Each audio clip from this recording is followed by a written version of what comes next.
Koinonia TV, la télé de la communion divine.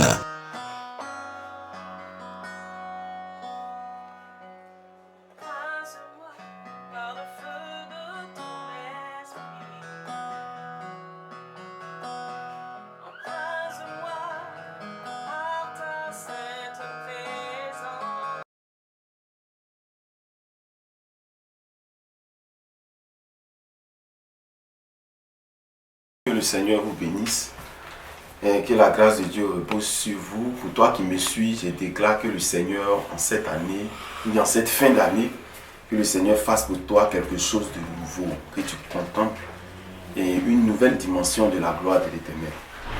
Donc ce matin, je veux bénir Koinonia TV qui nous donne et qui nous fait la grâce de pouvoir avoir cette plateforme pour pouvoir diffuser les messages. Le grand thème qui m'est donné, c'est la grande moisson. Et le sous-thème que je vais traiter en ce matin, c'est agir par la réflexion. Agir par la réflexion. Comme je le dis, le grand thème, c'est la grande moisson.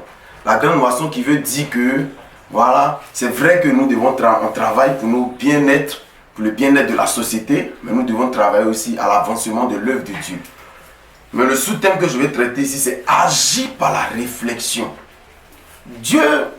Salomon finit un sacrifice. Et Dieu lui demande, mais fils, demande-moi ce que tu veux.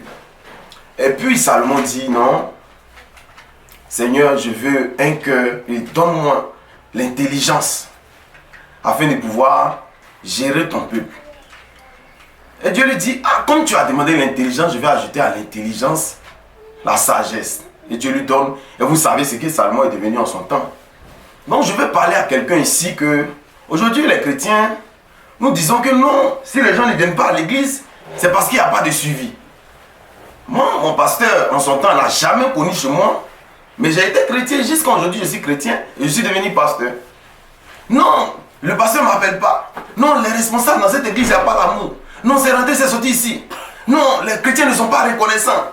Non, j'ai prié pour tel frère. Après son témoignage, il a quitté l'église.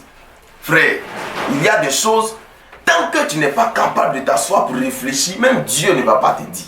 Il y a des choses que Dieu, il y a des parties de notre vie où Dieu ne va pas s'ingérer. Pas forcément du moins. C'est les parties où nous devons réfléchir pour aboutir à quelque chose. Dieu ne sera pas toujours obligé de réfléchir à notre place. Parce qu'il nous a donné l'intelligence nécessaire pour pouvoir aboutir ou bien obtenir ce que nous voulons. À partir du verset 28. Car lequel de vous, s'il veut bâtir une tour, ne s'assied d'abord pour calculer la dépense et voir s'il a de quoi la terminer. Je vais prendre d'abord ce petit passage là. Donc, vous pourrez lire ça après à la maison. Lequel parmi vous, s'il veut bâtir une tour, sachez que l'église là, bâtir une église est plus difficile que bâtir une tour. Parce qu'une tour peut peut-être subsister pour 30 ans, mais une église peut rester là pour 1 siècle, 2 siècles, 3 siècles. La preuve en est que Jésus vient avec l'évangile. Et les disciples, témoins de Jésus, ont pas parlé de la part de Jésus. Mais là, le fondement que Jésus a donné demeure jusqu'à aujourd'hui. Mais est-ce que moi j'ai vu Jésus? Non. On n'a pas rencontré Pierre. C'est une maison qui va prendre, qui va durer dans le temps. Donc pour construire la maison, il faut savoir calculer. Il faut s'asseoir pour trouver des méthodes. Les âmes vont venir. Mais qu'est-ce que nous allons faire pour que les âmes demeurent pendant 5 ans, pendant 10 ans, pendant 20 ans, pendant 30 ans, pendant une génération, pendant 2 générations? Il y a des églises qui ont disparu aujourd'hui. Aujourd'hui, vous entendez parler d'Éphèse. Est-ce que vous entendez parler des chrétiens de Thessalonique? Ou bien vous entendez parler des chrétiens de Corinthe? Où sont ces églises? Mais ces églises étaient dans des endroits où vraiment des zones vraiment très très risquées. Mais aujourd'hui, quand nous voulons parler de calcul, aujourd'hui on n'entend plus parler de l'église de Corinthe. Pourquoi? C'est à cause de ce problème-là. Parce que quand Dieu donne à Salomon un cœur intelligent, et Salomon agit par la réflexion, la richesse l'accompagne. Et nous disons souvent que la prière est la respiration du chrétien. Oui. C'est-à-dire qu'un chrétien normalement doit prier. Mais la prière ne va pas toujours apporter la réussite. Est-ce Est-ce que c'est parce qu'on respire qu'on réussit? Non. On fait quelque chose pour réussir. Après la respiration, il y a quelque chose qu'il faut faire pour aboutir à quelque chose. Ce qui manque aujourd'hui, parfois, à certains leaders, à certains responsables, à certaines personnes qui sont dans l'organisation, c'est le fait de s'asseoir pour réfléchir. Et mon père spirituel est en train de me dire, mon fils, affaire d'église, c'est pas une histoire de non, tu fais trop de délivrance. Ou une histoire de tu prêches trop bien. Ou bien une histoire de tu fais trop comme ça, ou tu fais trop ceci. Parce qu'il y a des églises où même le pasteur prêche, les âmes dorment. Mais ils sont à 5 000 membres, ils sont à 10 000 membres. Ils ont fait quoi? Ils ont un petit secret. Si un homme de Dieu n'a pas la capacité de s'asseoir avec des membres pour réfléchir à comment trouver des méthodes pour que nous maintenons cette personne pendant 5 ans, ou même pendant 2 ans, ou même pendant 3 ans, je vous assure que l'église va être comme une équipe de basket.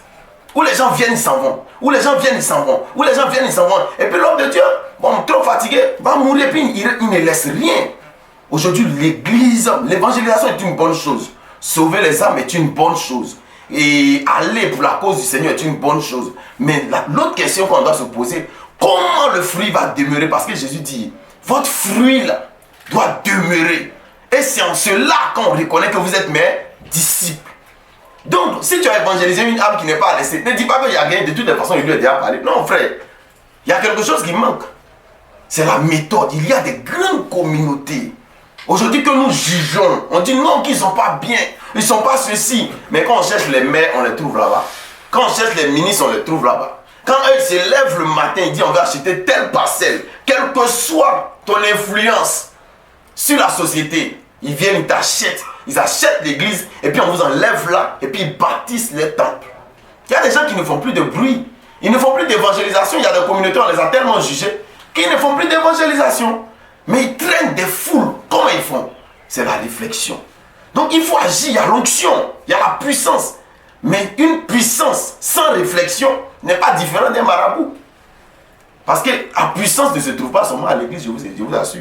Quand Jésus a vaincu Satan, il est parti avec ses pouvoirs. Donc il y a la puissance de Dieu, mais il y a aussi la puissance qui agit dans le monde des ténèbres, même si ce n'est pas pour Satan cette puissance. Mais ça agit là-bas aussi. Donc c'est pas tout. Il faut faire fire, fire, fire, tout, feu, feu, feu. Parce que nous, l'église est vivante lorsque le pasteur prêche bien, lorsqu'il y a beaucoup de délivrance. Parfois il y a des églises où il y a délivrance. Il y a cuit d'âme, je vous assure. Hein? Il y a suivi, il y a appel.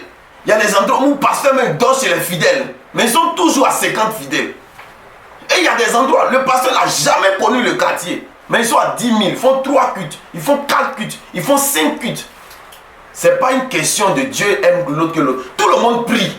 Mais sachez que la prière ne va pas apporter toujours ce que vous attendez. Parce que la prière est notre respiration. Et celui qui ne respire pas est considéré comme une personne morte. Donc quand tu respires, quand tu pries, ne te dis pas que c'est parce que je vais avoir le succès donc je vais prier. Non, c'est que tu n'as pas compris. Tu pries, mais il y a quelque chose. Quelle est l'organisation? Qu'est-ce qui est ta méthode pour maintenir cette œuvre pendant 10 ans?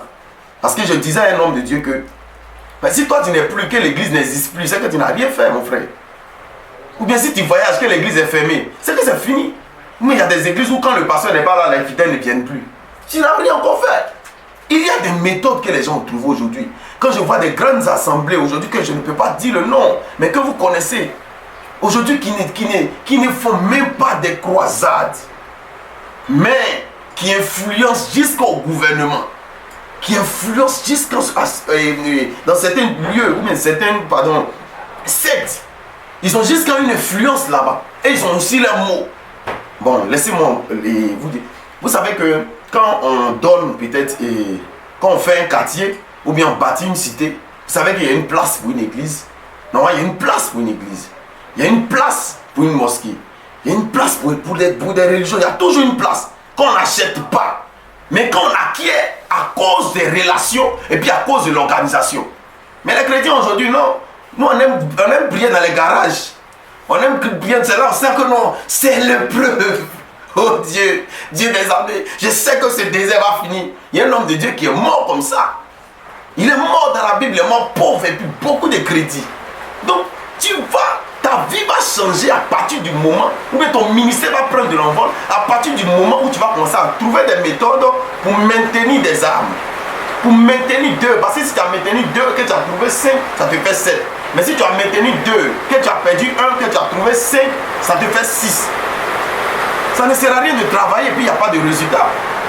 Ton église n'est pas devenue un lieu de pèlerinage où les gens viennent, ils se promènent, ils finissent de faire ce qu'ils veulent et puis paf, ils s'en vont.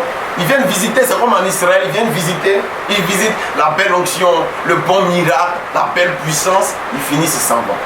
Frère, je veux te dire tout simplement par ce message que l'heure est arrivée où Saint-Esprit il est là. Mais assieds-toi et puis cause avec lui. Parce que la méthode de Matthieu n'est pas la méthode de Marc. Mais toutes ces personnes-là servent Dieu. Je peux faire quelque chose, ça va prendre. Pas faire copier-coller, ça va pas prendre. Assieds-toi. Dieu veut parler à quelqu'un. Mais on parle trop à Dieu. Dieu veut nous parler. Crée une organisation dans ton église. Crée 3 personnes, 4 personnes. Un groupe de personnes qui s'asseyent, qui réfléchissent sur comment trouver la méthode pour maintenir ces personnes. Je vous assure, si vous avez fait ça, tu ne vas même pas faire 6 mois. Tu vas voir que tu seras capable d'acheter un terrain.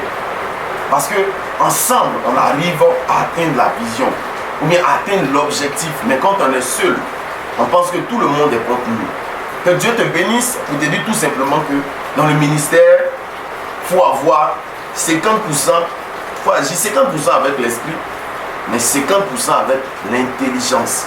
Si tu veux la réussite, que Dieu te bénisse, que la bénédiction de Dieu soit sur toi. Je déclare que de là où tu es, Dieu fasse pour toi encore, comme je le disais au début, quelque chose de nouveau. Et qu'en cette fin d'année, ta vie soit rayonnante de joie. Que Dieu te bénisse et shalom.